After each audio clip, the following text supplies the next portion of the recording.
pessoas que estejam realmente dedicadas, né? Opa, o que aconteceu, professor? Então, Ah, posso pode continuar? continuar, tá tudo ok. Aqui apareceu uma mensagem aqui. A gente tem poucas vagas, né? Nós temos apenas 20 vagas no nosso curso regular, mas se por alguma razão você quiser ser um aluno especial, fazer algumas matérias isoladas ali, você não precisa fazer parte exatamente no momento do grupo regular, você pode ir fazendo algumas matérias especiais ali no nosso mestrado e posteriormente, depois você pode realmente fazer parte do nosso grupo regular aqui do nosso mestrado profissional em educação, certo? Se você tiver qualquer dúvida a respeito do nosso programa, você pode entrar em contato, pode deixar a sua dúvida também aí no chat, que a gente te responde, tá certo? Pode deixar o seu contato, mas nos procure, qualquer dúvida que você tenha, qualquer informação que você queira, você pode procurar a mim, pode procurar o professor Francis Lê, que inclusive é o nosso palestrante da noite. Já vou aproveitar que eu falei o nome do palestrante, já dei um spoiler aqui, né? O professor Francis Lê, ele é licenciado em Química, ele é mestre em Química Quântica Computacional, olha isso. Ele é doutor em Didática das Ciências e tem um pós-doc em Tecnologias Aplicadas ao Ensino de Ciências. Dr. Francis Lê é o nosso professor aqui, pesquisador do NASP, ele é coordenador adjunto do mestrado profissional de educação. Ele é uma pessoa totalmente capacitada para tirar suas dúvidas também, se você tiver alguma dúvida aí, certo? E também professor adjunto convidado na Andrews University, nos Estados Unidos, certo? Então, é com ele, hoje nós teremos uma palestra sensacional, a palestra é incrível, o nosso palestrante igualmente incrível, o tema é o mito dos nativos digitais e a nova educação. Você não vai se arrepender de ter passado esse tempinho aqui com a gente, tá certo? Então, agora os momentos que se seguem com o professor Francis Lê, e estamos todos ansiosos, professor. Obrigado, professora Vanessa. A professora Vanessa também é docente do nosso mestrado, mestrado profissional em educação do NASP. Obrigado, professora Vanessa. Nós estamos fazendo algumas lives com os nossos docentes. Já tivemos aqui a professora Helena Brandão, está aí no nosso canal. Tivemos também uma live com a professora Patrícia Almeida, também está um pouco, e eu vou partilhar aqui a tela com vocês, sobre o mito dos nativos digitais e a nova educação. Eu vou pedir permissão para vocês para partilhar a tela dessa maneira, em vez de ser tela cheia, tá? Aparecendo sempre as miniaturas aí no cantinho, mas eu acho que a minha tela cheia é o suficiente para vocês enxergarem bem aí, e é um PowerPoint só para a gente guiar um pouco a nossa conversa. A nossa conversa desta live tem a ver muito, 80%, com este livro, tá? Desse neurocientista francês, o Michel Desmuguet, ou Michael Desmuguet, não sei como seria a pronúncia dele aí em francês corretamente, mas o livro dele é um livro que já tem alguns anos, mas muito bem recente e tem feito sucesso no mundo inteiro. Tem o título A Fábrica de Cretinos Digitais, os perigos das telas para as nossas crianças.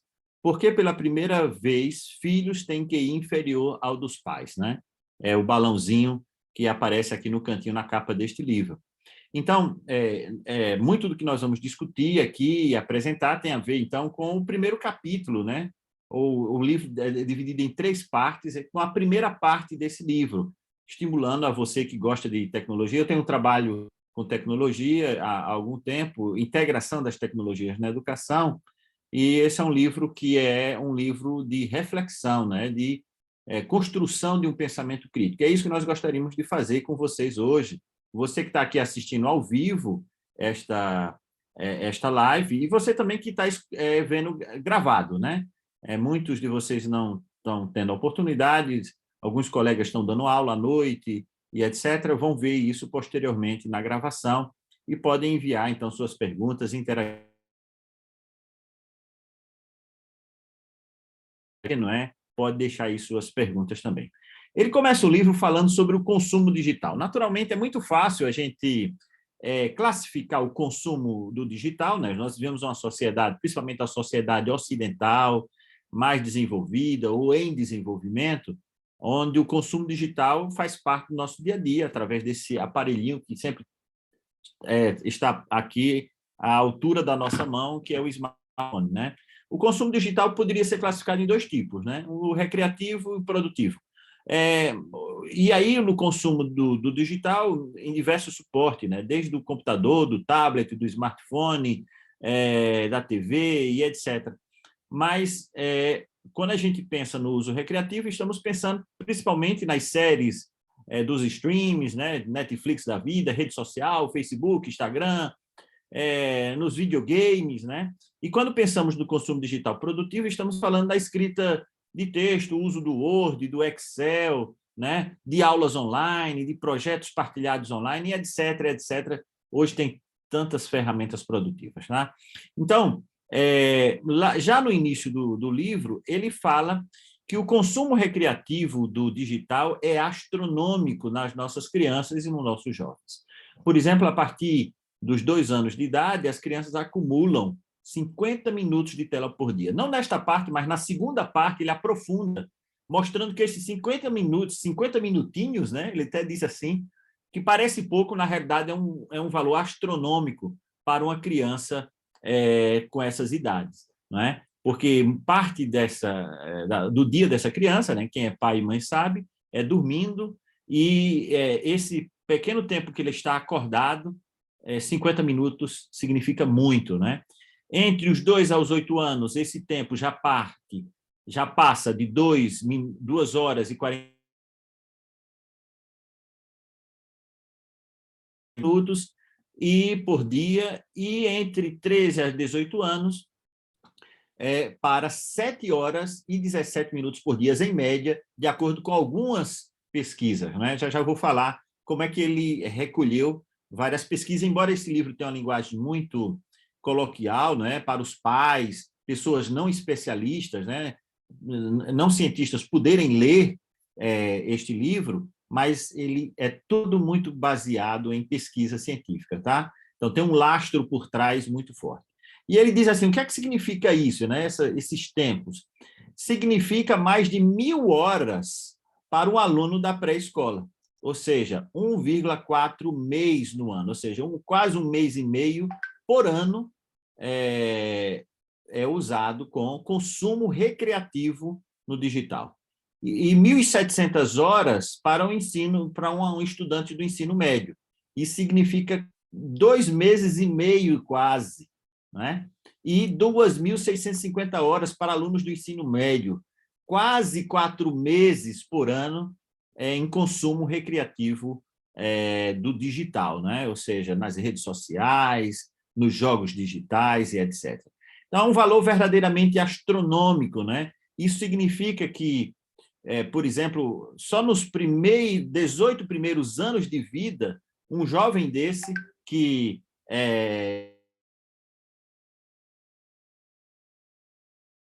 no recreativo, isso vai equivaler a 30 anos letivos, não é? Ou 15 anos de um emprego em tempo integral. Então, é muito tempo. Tá?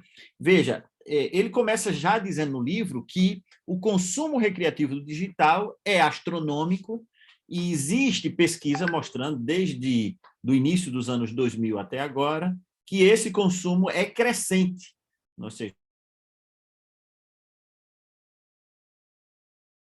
aumentando. Como é que eu posso justificar, não é, esse consumo astronômico do recreativo digital? Bem, ele diz, é fácil, você junta alguns cientistas, alguns empresários do mundo recreativo do digital, não é?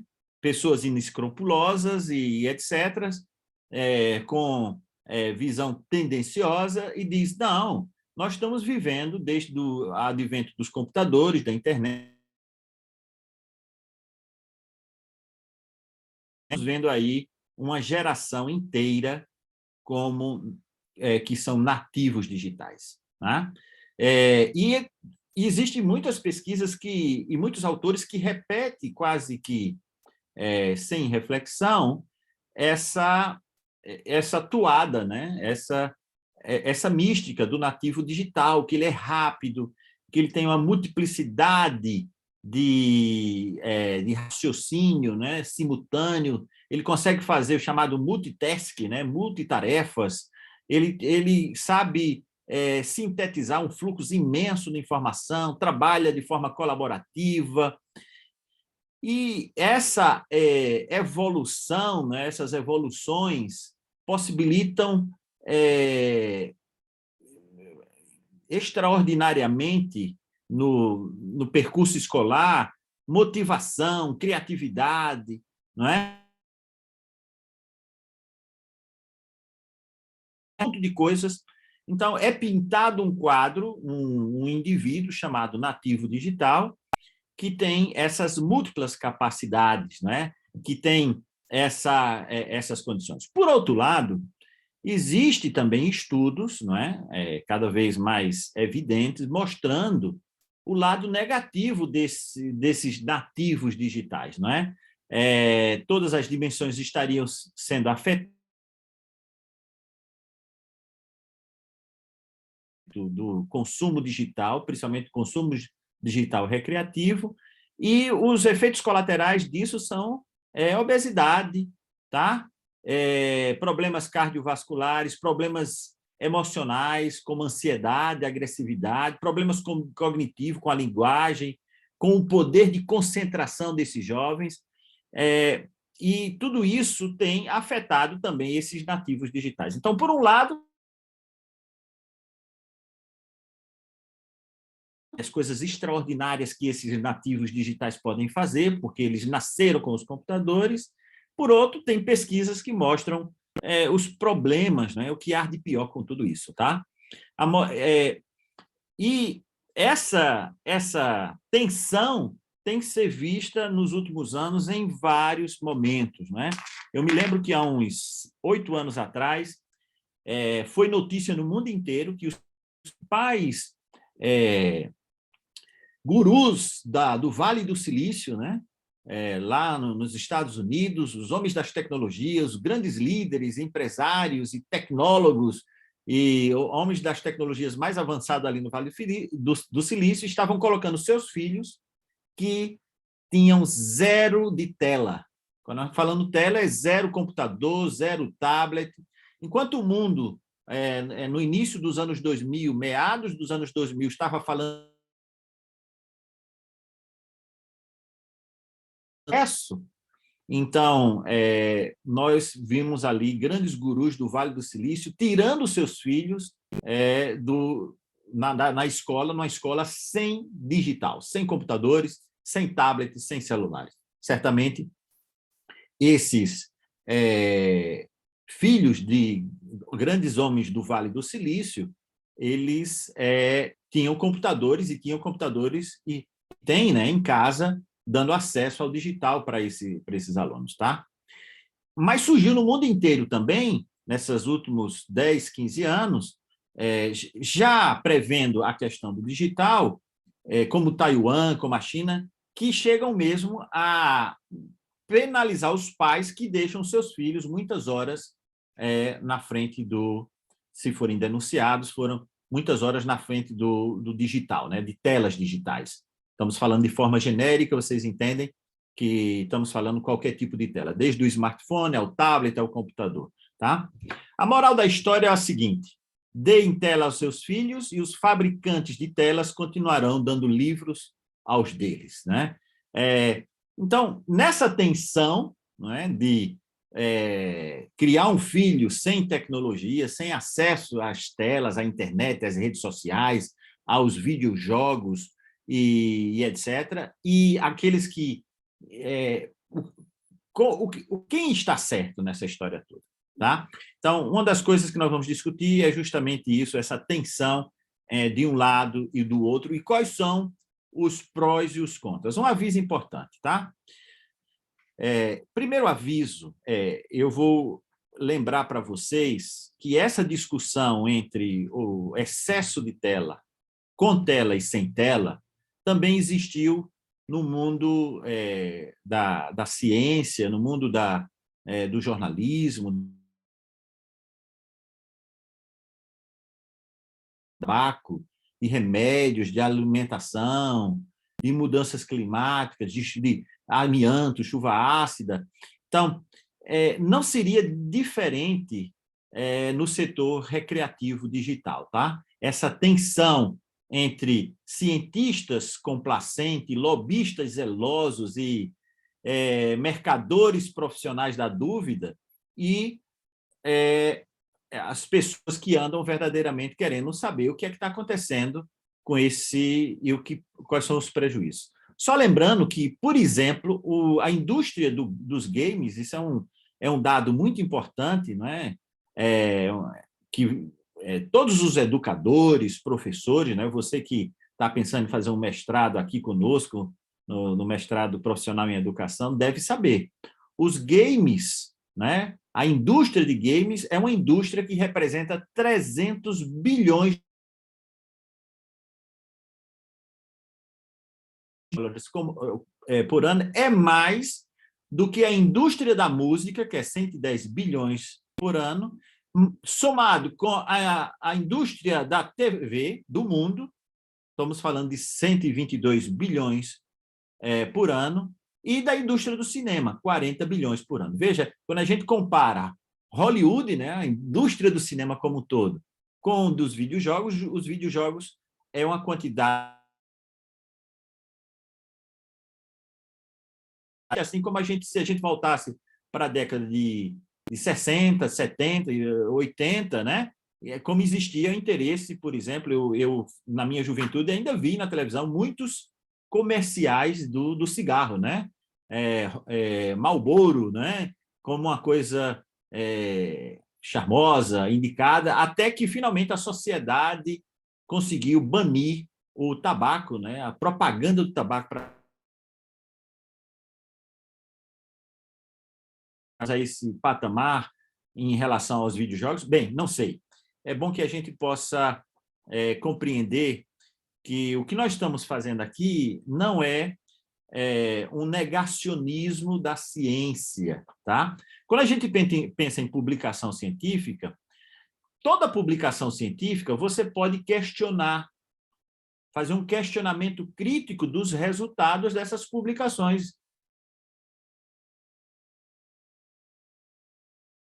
Os resultados já consolidados, nem o empilhamento de evidências, por exemplo, em revisões sistemáticas da literatura. Veja, a ciência não é a busca da verdade, é a busca de mais verdades. Então, quando nós formos estudar agora as evidências prós e contra as telas, né, aos videojogos e a outros entretenimentos digitais, nós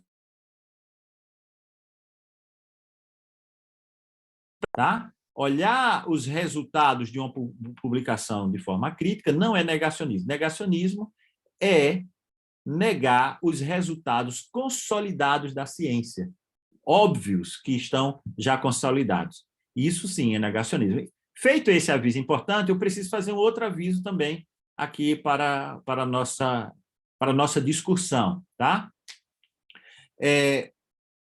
O Michel, ele fala no seu livro que ele não pretende estigmatizar os usuários, né, de séries que fazem maratonas na Netflix, nem os usuários de jogos, nem estigmatizar os pais, né? Mas ele diz que trata-se de informar o leitor, oferecendo uma síntese mais completa e acessível possível sobre o conhecimento científico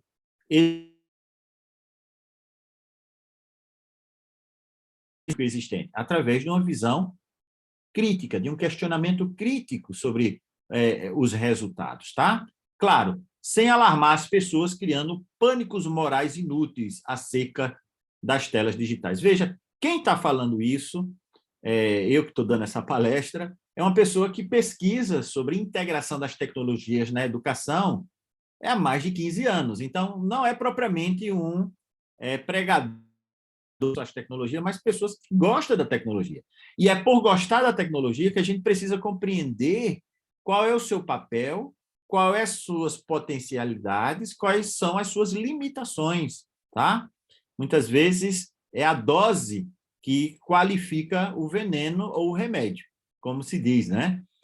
Então, outra aviso importante, nós não somos tecnofóbicos, né? Nesse caso, eu me alinho com o Michel e faço essa defesa. Então, quando a gente está falando, porque a gente vai denunciar coisas tão fortes agora, com base nas pesquisas, que alguém pode pensar, não, isso é uma pessoa que está escrevendo um livro que é tecnofóbico. Não é, tá? Quem ousaria afirmar que a existência de recursos pedagógicos e documentais competentes, livremente acessíveis a todos, não representam benefício? Então, nós acreditamos que as tecnologias podem ser utilizadas, é uma ferramenta, não pode ser vista como sem uma visão crítica, como uma tábula rasa. Você precisa ver isso de forma crítica, de forma plena, tá bem? Então, é importante que você possa compreender esse posicionamento. Uma coisa é certa, se as crianças e os adolescentes concentrassem suas práticas naquilo que o digital oferece de mais positivo, o livro não teria razão alguma de existir.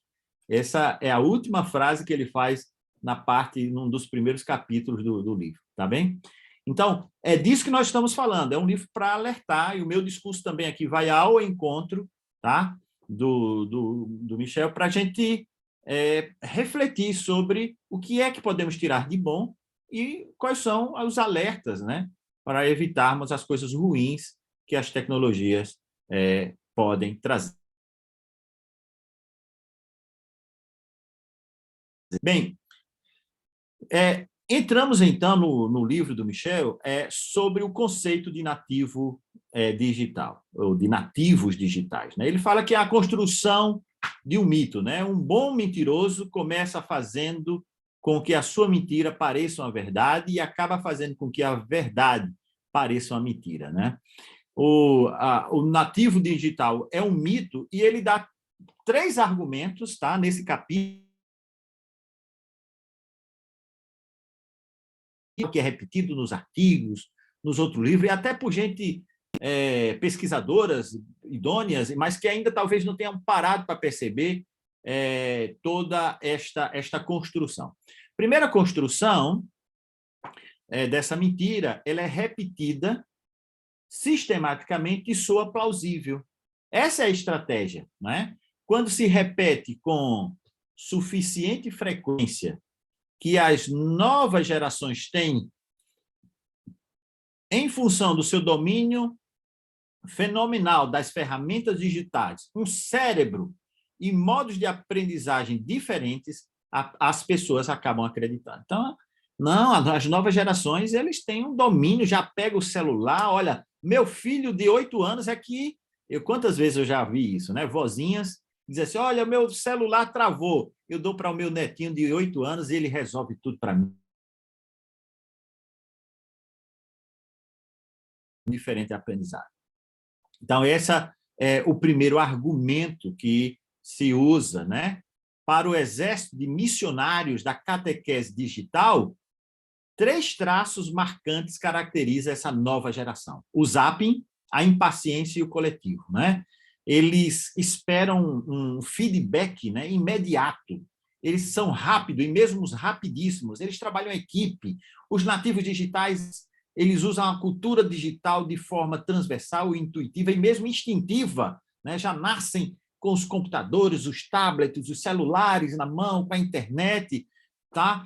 Eles fogem desse raciocínio lento, demonstrativo, indutivo, passo a passo. Eles preferem ficar tentativa e erro, e eles descobrem tudo clicando nos botões. Isso favorece esse nativo digital de ter uma mente muito mais rápida, rapidíssima, intuitiva. É o que se apregoa nos artigos, e até mesmo especialistas repetem, né? Essas evoluções são tão profundas que tornam definitivamente obsoleta todas as abordagens pedagógicas do velho mundo. Não é mais possível negar a realidade. Nossos alunos mudaram radicalmente. Portanto, eles são super eficientes, a escola precisa se adaptar. Está na hora de passar por um novo tipo de pedagogia que leve em conta as evoluções da nossa sociedade, pois a educação de ontem não permitirá a formação dos talentos de amanhã. É essa a construção, tá? Essa é a narrativa que esse jovem, usando uma capacidade própria do ser humano, que é a plasticidade cerebral, a neuroplasticidade, e eu preciso mudar a pedagogia. A educação precisa se adaptar. A pergunta que eu faço nesse ponto é: necessitamos realmente de uma nova educação, uma nova pedagogia ou uma nova didática? É essa pergunta que nós, professores, pais, educadores, pesquisadores na área da educação, precisa levantar e pensar. Você tem que fazer a pergunta certa. O que é que tem de novo, então, em todas essas ferramentas que exigem uma nova educação? Tá? Então,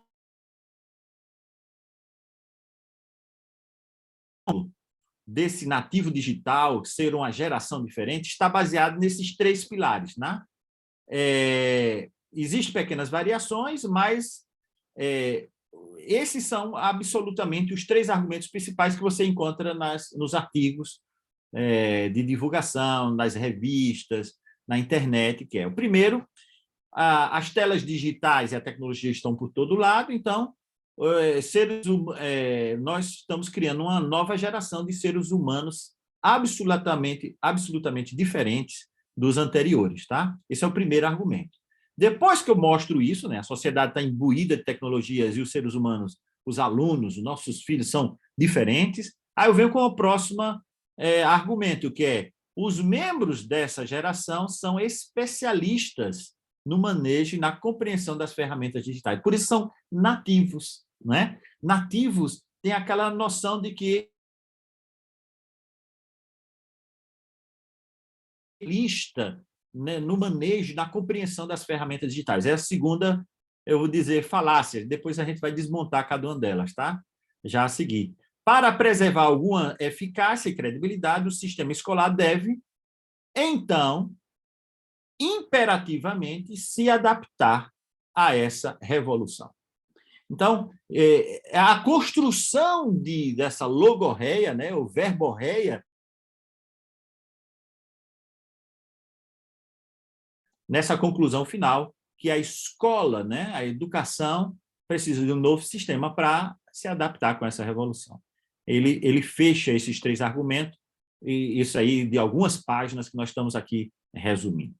Agora, nós vamos contra-argumentar cada um desses pressupostos, tá?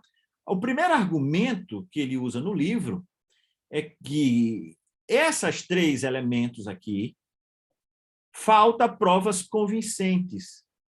Todos os elementos disponíveis, em termos de pesquisa, convergem para mostrar que os nativos digitais, tal como descrito por muitos livros, muitos artigos, muitos pseudo-gurus, né, na realidade são um mito, pelos próprios méritos, um mito a serviço dos ingênuos, né, diz ele na página 16. Então, falta provas convincentes de que esses geeks ou nerds super competentes, com os olhos grudados nas suas telas, mas esses modelos tranquilizadores são mais uma exceção do que uma regra. Ou seja, ele reconhece que existem alunos, eu até coloquei essa foto aqui, que me faz lembrar da minha infância. Eu acho que muitos de vocês são professores mais antigos, né? Se você tiver mais de 30 anos, certamente você tirou uma foto assim, com um globo do lado, uns livros do outro, para sair no diploma, né?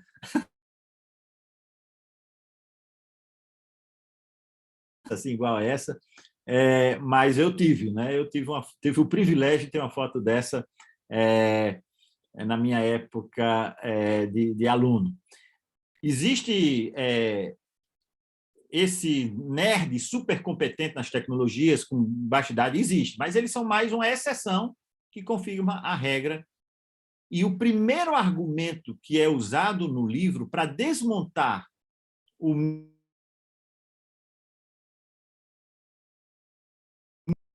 é a questão do tempo dedicado aos usos recreativos. Consideremos, por exemplo, o tempo dedicado aos usos recreativos. Contrariamente ao mito de uma população superconectada e homogênea, os dados mostram uma grande diversidade de situação. Veja, esse gráfico está lá no livro e eu trouxe aqui para vocês poderem perceber.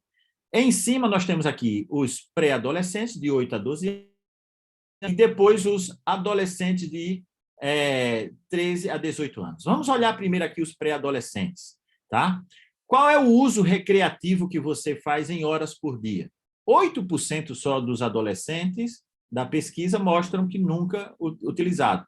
26% usam menos de 2 horas, 25% de 2 a 4 horas, 26% de 4 a 8 horas e 15% mais de 8 horas. É bem alarmante. Para quê? Somando tudo isso aqui, se vocês pudessem tirar uma média, para o uso recreativo. Quando você compara isso para as frequências, ou seja, o número de vezes, tá? Para usos escolares, só 27%, veja que aqui não tem nenhuma estatística por horas, só 27% usam diariamente as tecnologias para usos escolares, diferente de 31%, que é semanal, e 41% mensal ou menos.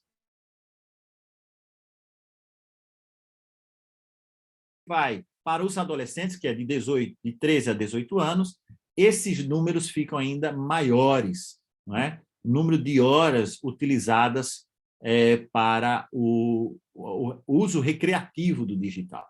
Então, essa é que é a verdade. Os alunos chamados mitos dos nativos digitais, eles usam muitas tecnologias, mas para quê? Para uso recreativo. Para jogar, para fazer maratona na Netflix e para interagir, rolar a página do feed das redes sociais do Instagram. E os desfavorecidos, existem pesquisas que apontam para isso, quanto mais em termos de característica socioeconômica, quanto mais esse indivíduo é desfavorecido economicamente, essa média aumenta significativamente em torno de 1 hora, quase 2 horas por dia. Ou seja, quanto mais desfavorecido, sem opção dessa massa privilegiada, né? Então, a massa privilegiada ela tem acesso a esportes, a natação, a cultura, a outras coisas que concorrem com o tempo do digital. Não é? Imagine, vocês, educadores, podem imaginar uma família que tem acesso a esportes e a cultura. Esse tempo que ele está no esporte ou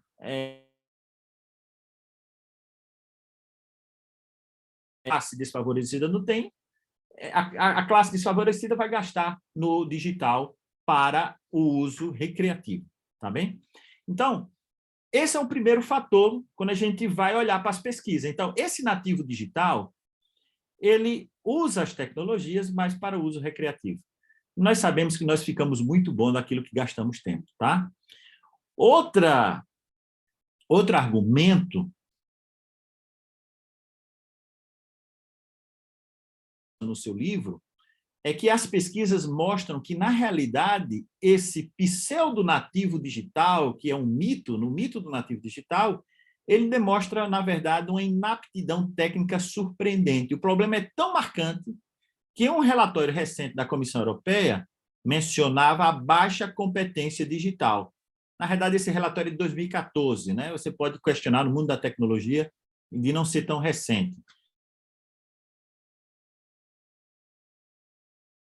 E a digitalização do sistema educacional, ou seja, esse nativo digital, ele tem dificuldades de fazer, de dominar competências básicas, rudimentares na educação, no mundo digital, como criar parâmetros de segurança num terminal de computador, tá? Utilizar programas funcionais habituais como... Porque eu já tive alunos de mestrado e até de doutorado que eram excelentes utilizadores das tecnologias, mas que não sabiam utilizar o Word, né? usar o Excel para produzir o seu trabalho acadêmico, né? E é engraçado isso, né? Eu acho que hoje ninguém faz curso, né, para usar o Word. O curso de Word, Excel, é coisa de 15 anos atrás, outro pessoal intuitivamente. E aí usam mal, não sabe atualizado automaticamente no Word, né? A planilha de Excel é uma coisa... Então, na verdade, muitos desses nativos digitais, que são muito... Eles não sabem manipular um documento em vídeo, escrever um programa simples, em qualquer linguagem, configurar um software, não é? Estabelecer uma conexão remota, configurar uma rede simples, acrescentar memória em desativar programas, resolver pequenos problemas que uma pessoa minimamente competente digitalmente, informaticamente, deveria saber. Então, esse é o segundo mito, é o segundo argumento para destruir essa questão do mito do nativo digital. Tá? Outro argumento, o terceiro argumento, que ele não chama assim, eu estou nomeando assim, aqui tem uma síntese, né? Uma síntese repaginada. Eu estou avisando, ela não está lá no livro, que é a falta de literacia da informação. O que vem ser isso? Com efeito, além das alarmantes inaptidões técnicas, as novas gerações experimentam também dificuldades assustadoras para processar, selecionar, ordenar, avaliar e sintetizar as massas gigantescas de dados armazenados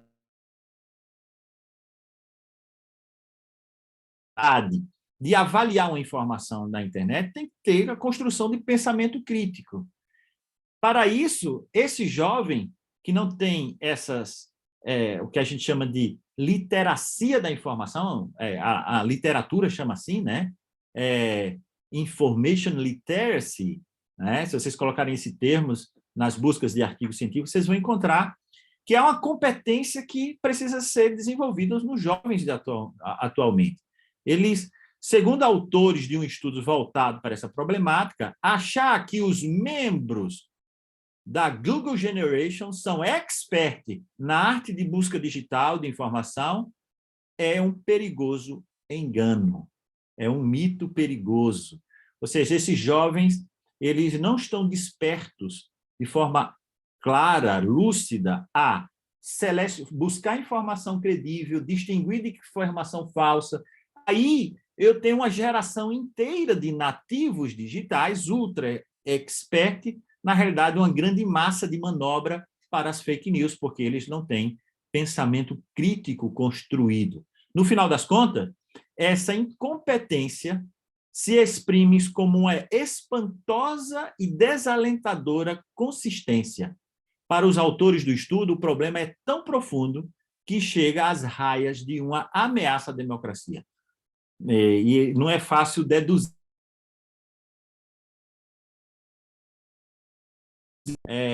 uma notícia verdadeira de uma notícia falsa. Se você não sabe quais são os elementos, como distinguir uma fake news, né? Muitas vezes a fake news se distingue rapidamente, outras são mais elaboradas. Como é que eu faço isso? Eu posso acreditar em tudo que eu recebo no meu WhatsApp, né? No meu grupo, do Facebook, do Instagram, eu sou crédulo em tudo. Quais são os elementos de distinguir uma notícia verdadeira de uma notícia falsa, né? Então, isso são elementos de literacia da informação. E essa geração não tem isso. Esse é o terceiro argumento que, claro, você coloca em dúvida a própria democracia. Isso é fácil a gente perceber com tudo isso que tem acontecido, não só no Brasil, mas nos Estados Unidos, né? Você vê o governo do Trump, que manipulou as informações da internet de tal maneira, não é? Confundindo a cabeça, agora na época da pandemia,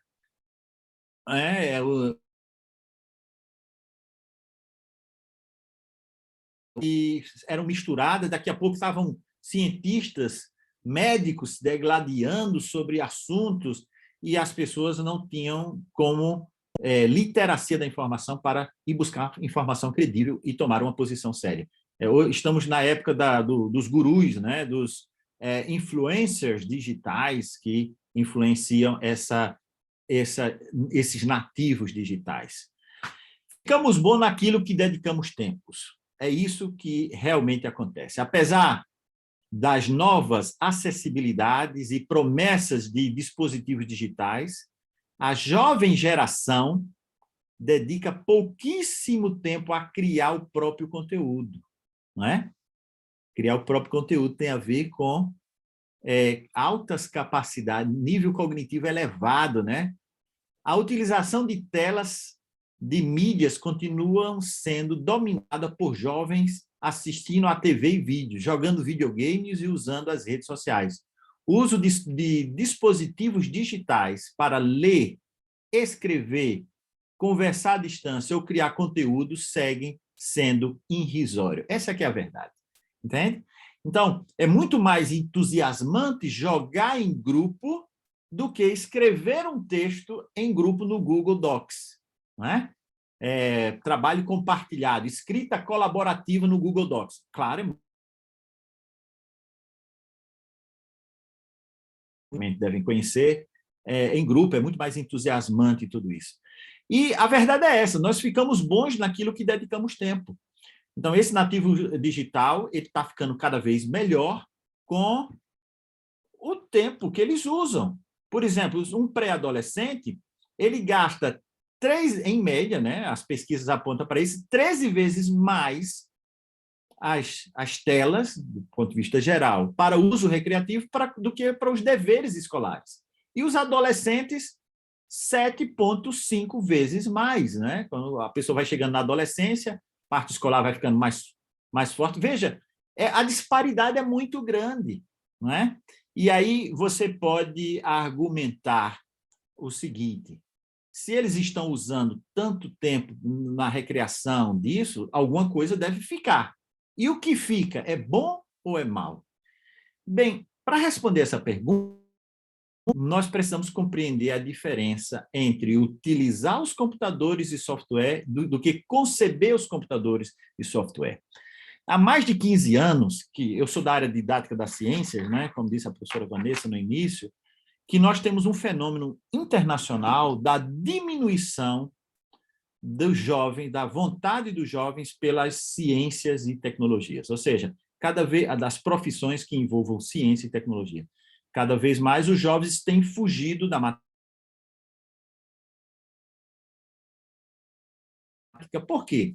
Porque hoje em dia, com a usability, né, usabilidade, user experience dos aplicativos são tão intuitivos, é muito mais fácil usá-los do que concebê-los, programar algo, né?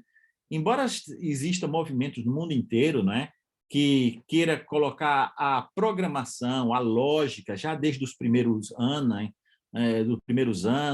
porque nós vivemos numa sociedade que esta competência de programar, de raciocínio lógico para conceber os computadores e os softwares seja cada vez mais necessária. A verdade é que os jovens estão muito mais com a apetência, com vontade e desejo para usar as tecnologias do que para conceber, compreender as tecnologias por dentro. Por isso que eu coloquei essa imagem aqui, né, de uma jovem olhando para a tela numa linha de código, não é?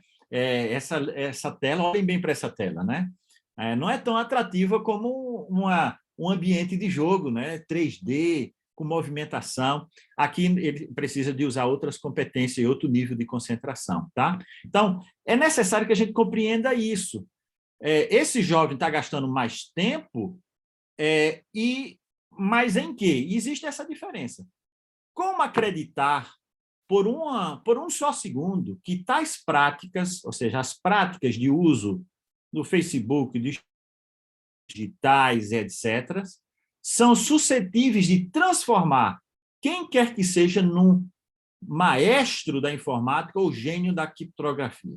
Veja, quando a gente fala em programar, em algumas coisas técnicas, não é? Que envolve matemática, ciências, química, física, a gente não pode acreditar que uma pessoa que usa o Instagram, por simples usuário que seja, um dia vai se tornar um perito em Instagram, tá bem? Por outro lado, essas tais práticas, né, do uso recreativo do digital, das telas digitais, é possível aprender alguma coisa, tá? Desde a infância, né, desde a adolescência, as pessoas vão aprendendo. Agora, os educadores sabem, a psicologia da educação também sabe, que existe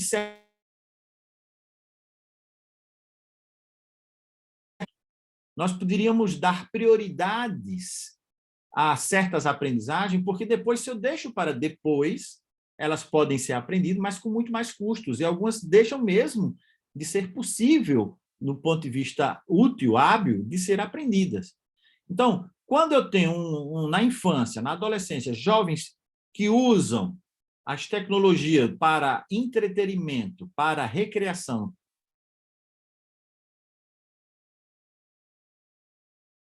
excessiva, né, em horas, eu posso estar roubando tempo para aprendizagens que naquela faixa etária eram muito mais fundamentais a aprender, tá? Como pensar, refletir, manter a concentração, fazer esforço, dominar a língua. Dominar a língua nem se fala, né? Tem idade para isso acontecer, né? Me salve aí os linguistas.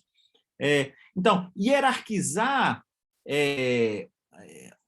as prioridades da aprendizagem de acordo com as idades é uma coisa que nós fazemos na educação, na psicologia da educação, na psicopedagogia há muito tempo, não é? E parece que esses usos das telas, né, para motivos recreativos invadiram essa agenda de uma maneira muito, muito, muito forte, tá? Uma imersão precoce o desviará fatalmente dos aprendizados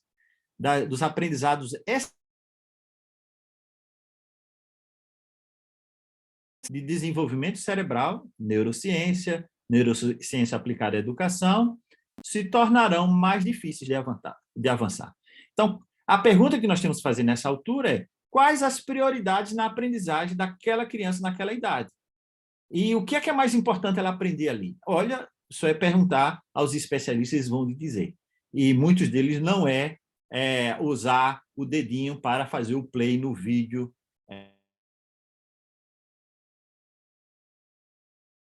Nova educação, porque esses jovens são nativos digitais e tal. Conforme escreveu a professora e pesquisadora do campo didático, a Daisy, no livro, esse livro que temos aqui ao lado, né, Os 7 mitos sobre a educação, solidamente documentado, no qual ela destroça deliciosamente os mitos fundadores dos novos pedagogismos digitais. Chega a ser quase condescendente sugerir que ninguém, antes do ano 2000, jamais precisou pensar criticamente, resolver problemas, comunicar, colaborar, criar, inovar ou ler. Isso é uma crítica que é feita no livro, no sentido de que agora as novas gerações digitais, né, surgiram aí mais popularizadamente depois do ano 2000, agora pensam muito mais em termos educacionais, não fossem objetivos pré-internet. Muito antes da internet, nós já pesquisávamos, já desejávamos, incentivávamos nossos alunos, nossos filhos a desenvolver, então, pensamento crítico, raciocínio lógico, resolver problemas, se comunicar, colaborar, criar, inovar, ler, tudo isso sempre foi necessidades da educação antes mesmo da internet e dos computadores. Então, veja, quando um parlamentar francês, supostamente especialista nas questões de educação, autor de 2 relatórios oficiais sobre a importância das tecnologias da informação para as escolas, se permite escrever coisas tão arrepiantes como: o digital permite o estabelecimento de pedagogias da autoestima, da experiência, só nos resta hesitar entre o riso, a cólera e a consternação. O que quer dizer, então, esse deputado? Que antes do digital estava fora de questão, nas salas de aula, a pedagogia, a experimentação e a autoestima? E agora, com o digital, vai permitir estabelecer o estabelecimento de pedagogias da autoestima, da experiência e da aprendizagem? É disso que nós precisamos compreender e nos alertar prontamente. Tá? Existem princípios da educação que já existiam antes mesmo da internet. Tá? Um outro argumento que é desenvolvido no livro é sobre a neuroplasticidade, ou a plasticidade cerebral. Ou seja, esse suposto nativo digital, ele tem um cérebro mais desenvolvido. Eu não vou me aprofundar, o tempo já está esgotando, mais 7 minutos eu vou encerrar aqui com os últimos pensamentos da nossa live, para que quem estiver aqui online ou queira colocar seus comentários depois também possa participar. Um cérebro mais desenvolvido, tá? Ao mito do nativo digital é frequentemente anexado, como acabamos de ressaltar, a espantosa quimera da criança mutante, que evoluiu, né? Segundo esta última, a linhagem humana estaria hoje no limiar de um novo horizonte, né? O cérebro está expandindo e existe pesquisa realmente que mostram que partes específicas do cérebro de um videogamer, por exemplo, de um jogador de videogame, tem vantagens, tem modificações morfológicas, mas essas modificações refletem em vantagem? Veja só o que o Michel diz no livro. Todas essas ideias encontram suporte privilegiado no campo dos videogames. Então, tem literalmente dezenas de artigos mostrando, não é? Mostrando desenvolvimentos cerebrais com parte de neurociência, mostrando isso. De fato, vários estudos sobre imagens cerebrais demonstram de maneira convincente que os cérebros dos gamers, dos jogadores de videogame, apresentam certas disparidades morfológicas localizadas em relação ao cérebro de outras pessoas. É isso que essas pesquisas mostram. Veja, para entreter a alucinante entender que todo esse estado persistente ou toda atividade repetitiva modifica a estrutura cerebral. Se você toca um instrumento, esse instrumento vai modificar. E é fácil detectar, através de tomografia computadorizada, com imagens cerebrais, pessoas que fumam maconha. Então, francamente, dizer que os games possuem uma arquitetura cerebral diferente é se extasiar com uma obviedade. Assim sendo, é melhor apregoar que a água molha. Então, é uma obviedade. Se você gasta 8 horas, 6 horas, 10 horas por dia jogando game, vai ter uma parte do seu cérebro que vai estar maior, vai estar mais desenvolvida. Tá? Ele argumenta isso de maneira muito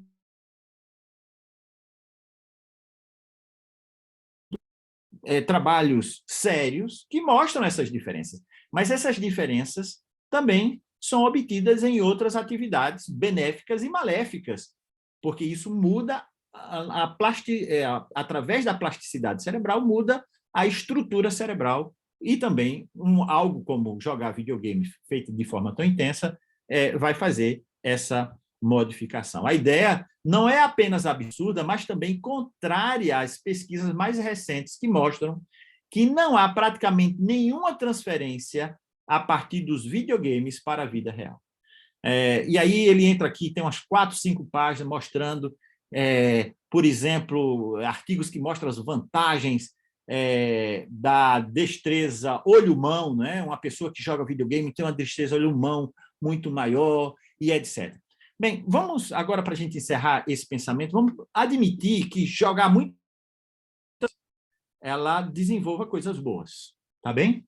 Destrezas, olho-mão, rapidez, trabalho colaborativa, resolução rápida de um problema, de uma situação, né? Principalmente em situações problemáticas. Vamos supor que isso seja verdadeiro, tá bem? Nós podemos entrar Mas eu vou trazer agora para vocês uma discussão num slide só, que ultrapassa essa discussão através desse gráfico simples. Imagina, eu tenho aqui duas dimensões, a dimensão aqui do eixo X são dos valores e a outra do nível cognitivo. Aqui embaixo eu teria esses dois quadrantes de baixo, valores baixos, valores, não é? Humanos baixos, e nos dois quadrantes de cima, valores elevados. Os dois quadrantes da direita, baixo nível cognitivo e alto nível cognitivo. E aqui eu fiz uma lista, tá? É uma funções que um jogo digital pode ter nos nossos jovens, no adulto, como reação violenta, sexismo, egoísmo, alienação, falta de diálogo para resolver problema. Primeiro atira, depois a gente conversa como é que a gente resolve o problema. Hábitos físicos, alimentares não saudáveis, competitividade, instinto de sobrevivência alienado, habilidades criminosas, crueldade, atropelar pessoas na rua. Estou pensando num jogo específico aqui, tá? Matar o inimigo, espionagem e traição, rouba banco. Agora, aí eu poderia fazer uma outra lista, e aqui eu estou destacando esses dois aqui, essa lista poderia ser muito maior. Trabalho em grupo. Ora, se esse trabalho em grupo for para assaltar um banco, né? Imagina um jogo que eu tenho que armar uma estratégia para assaltar um banco. Eu tenho que trabalhar isso em grupo para poder tudo dar certo. Trabalhar em grupo é uma coisa de alto nível cognitivo, mas assaltar um banco é de alto nível cognitivo?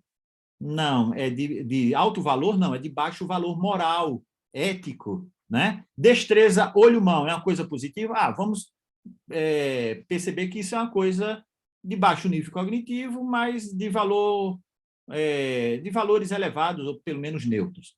Se eu tentasse numerar tudo isso aqui, né, essa lista aqui de ações, né, de impactos, de aprendizagens para os meus alunos, os meus filhos, um jovem, né, ou mesmo adulto que joga um videogame, eu poderia distribuir nesses quadrantes, em termos de valores e em termos de nível cognitivo. Ou seja, eu posso ter coisas em um jogo de alto nível cognitivo? Posso. Mas, como educador que quero educar um cidadão pleno, equilibrado, que faça bem à sociedade, bem à humanidade, que ame o próximo, né? Ame a Deus sobre todas as coisas e ao próximo como a si mesmo. Para onde eu deveria caminhar aqui? Então, quando a gente discute neste quadrante, este gráfico é apenas para despertar essa discussão. Em vez de a gente entrar na linha dessa discussão, se o videogame desperta a capacidade de resolver problemas, então eu vou usar. Mas se o resolver problema, por exemplo, assaltar um banco é de alto nível cognitivo, claro,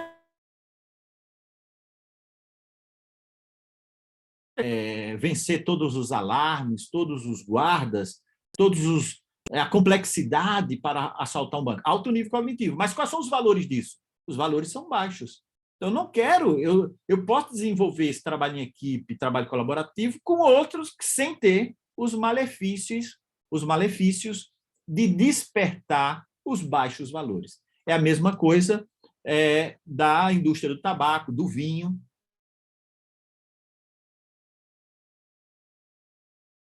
Por dia, tem resveratrol, que é um antioxidante, isso é bom para o seu coração, para o sistema cardíaco, não sei o quê. Agora, recentemente, teve pesquisa aqui de um grupo de pesquisadores britânicos e mostraram que um copo de suco de uva, né, um cálicezinho de suco de uva, tem os mesmos efeitos de um copo de vinho sem os malefícios do álcool. Então, por que eu vou me submeter a ter uma coisa que tem um pouquinho de veneno se eu tenho uma outra alternativa?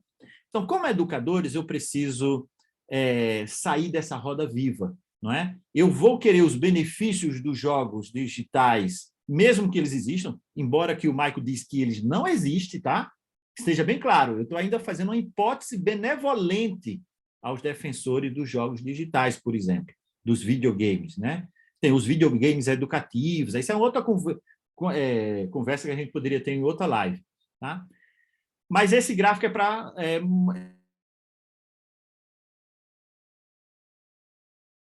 Conclusões. Os nativos digitais não existem. Essa criança não passa de uma lenda, né? Por quê? Porque, na verdade, as crianças gastam muito tempo no digital recreativo do que no produtivo. Ele utiliza o digital, mas ele não consegue conceber o digital, né? Que é uma coisa bem diferente. Informação, isso é um resumo, né? É um desafio para essas novas gerações distinguir informação verdadeira, avaliar essas informações, encontrar essas informações e etc. Existem aprendizagem que deve ser privilegiada nas fases de desenvolvimento da criança. O digital pode esperar, né? O Michael chega mesmo a mostrar pesquisadores que dizem, ora, assim como muitos não nativos digitais desenvolveram suas competências com o digital e não tiveram até os 20 anos de idade, até os 25 anos de idade, nada de computadores e tal, e desenvolveram, porque os atuais sistemas que são usados foram usados por pessoas que não eram nativos digitais. A gente tem que lembrar disso. Quem joga videogame fica bom em jogar videogames. Isso é óbvio, né? É uma conclusão que nós tiramos, né? O trabalho mostra isso, tá? Os princípios e valores da educação não mudaram assim. Os princípios e valores da educação não mudaram e devem ser levados em consideração quando eu vou utilizar um jogo digital, mesmo que seja para recreação. E, para isso, é necessário sabedoria didática para fazer a integração das tecnologias digitais na educação. Eu faço a integração das tecnologias não porque é uma moda, não com base nas possibilidades tecnológicas, mas na educação e tecnologias, tá? Então, para isso é necessário sabedoria digital. Professora Vanessa, quero agradecer, então, muito obrigado a atenção de vocês, e eu fico aberto aí para alguma pergunta que tiver, aí, quem sabe, no chat, ou quem depois, se você está escutando a gravação disso, né, pode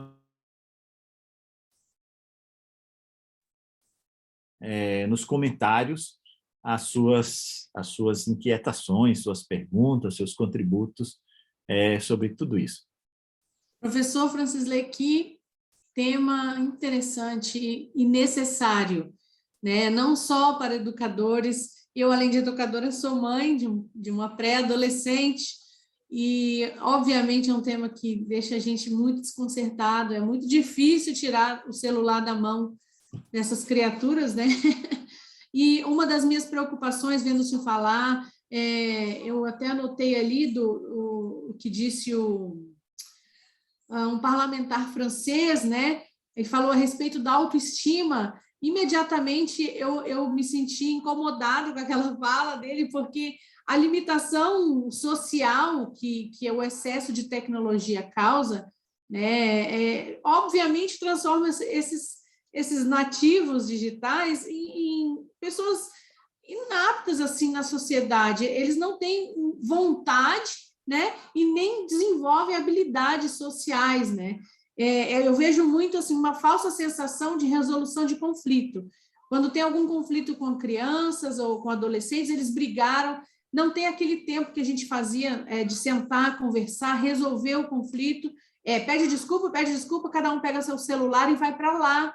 Eles não têm esse período de reflexão a respeito do que está acontecendo. Essa necessidade humana da interação social, eu vejo isso muito perdido nessa geração. E é uma dificuldade muito grande. Quem tem filho ou sobrinho ou adolescente, né, consegue perceber isso. Você chega e fala, oi, tudo bem? Ele só te dá um oi assim e já volta para a tela. Eu acho...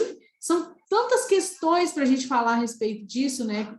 Nós que estamos em sala de aula, quem trabalha com os adolescentes, de fato, muitas questões para a gente trabalhar, mas essa questão da limitação da interação social me preocupa demais, porque a questão da autoestima que o parlamentar francês falou, deixa isso muito aquém, assim, a criança, ela não se sente segura de si? Porque ela não tem nenhum espelho de troca com o social, né? E eu fiquei muito revoltada quando eu li a fala desse parlamentar. De fato, a gente tem que ter muito cuidado, né, com o uso das Muita tecnologias. sabedoria, né? Porque ele tem excesso de informação, e excesso de informação é falta de informação. Você pode se afogar com tanta informação, e é preciso sabedoria para transformar informação em conhecimento e conhecimento em sabedoria. Exato. Sistematizar toda essa informação para construir algum tipo né, de expertise, realmente. Muito obrigada, professor Francisley. Eu não pisquei meu olho, foi muito bom. A você também que está nos acompanhando ao vivo, muito obrigada a sua presença. Nós teremos uma próxima live, dia 25/5. Esteja aí na sua agenda anotadinho para acompanhar conosco, e qualquer dúvida a respeito da temática que foi tratada hoje, ou a respeito do nosso programa de mestrado profissional, você pode deixar nos comentários que a gente entra em contato com você. Tudo certo? Muito obrigado mais uma vez, professor Francisley. Uma boa noite para você, e a gente se vê de novo no dia 25/5. Ok, um abraço, foi uma alegria estar convosco. E você que está assistindo a gravação, por favor, deixe aí os seus comentários, deixe o seu like, inscreva no nosso canal, no canal do Mestrado Profissional em Educação. Um abraço.